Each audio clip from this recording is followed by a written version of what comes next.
Bekam adalah ginjal plus.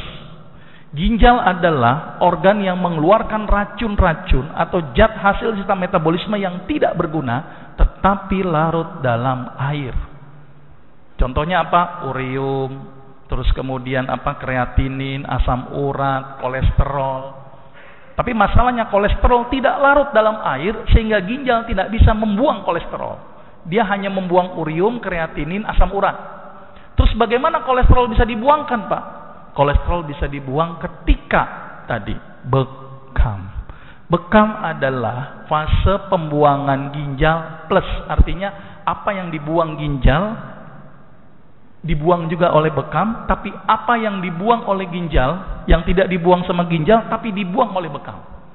Bahasa medisnya adalah ginjal membuang hidrofilik, arti yang larut dalam air, sedangkan bekam membuang hidrofilik plus hidrofobik. Apa itu? Yang larut dalam air dan larut dalam lemak. Maka itu kenapa bekam bisa ngobatin kolesterol. Bekam bisa mengobatin kelebihan urium dan kreatinin. Bekam bisa mengobatin asam urat. Bekam bisa menurunkan tensi. Kenapa? Saya akan terangkan nanti di sini. Berarti kesimpulannya adalah bekam membuang zat-zat yang tidak berguna, seperti ginjal membuang zat-zat yang tidak berguna, namun bekam bergunanya plus. Itu gambaran sedikit. Nah, ini gambaran sedikit bagaimana mekanisme bekam. Ternyata ketika bekam tadi fungsinya sama dengan fungsi ginjal. Berarti dia membuang zat yang tidak berguna. Bahasa kerennya pengeluaran CPS. Tetapi ketika ada sentikan cetik, timbul rangsang nyeri.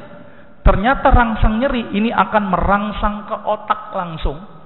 Di otak nanti akan keluar endorfin. Apa itu endorfin?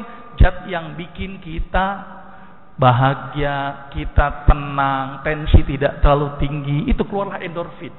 Maka itu bekam ternyata bikin kita bahagia seharusnya. Ditambah lagi ketika di kop, maka semua cairan akan terkumpul di bawah kulit sehingga sensitivitas saraf menjadi tidak sensitif. Maka itu kenapa bekam ketika disuntik itu tidak akan ada timbul nyeri. Karena sudah terakumulasi cairan interstisial dalam jumlah yang banyak. Ditambah lagi suntikannya itu merangsang otak, keluar yang namanya beta endorfin. Berarti bekam bahasa kerennya adalah bikin bahagia. Ingin bahagia, bekam. Tapi menjadi tidak bahagia kalau bekamnya lagi mikirin utang. Nah, itu lagi nggak bahagia itu. Maka itu bekam seharusnya bikin orang itu menjadi rileks. Karena keluarnya beta endorfin.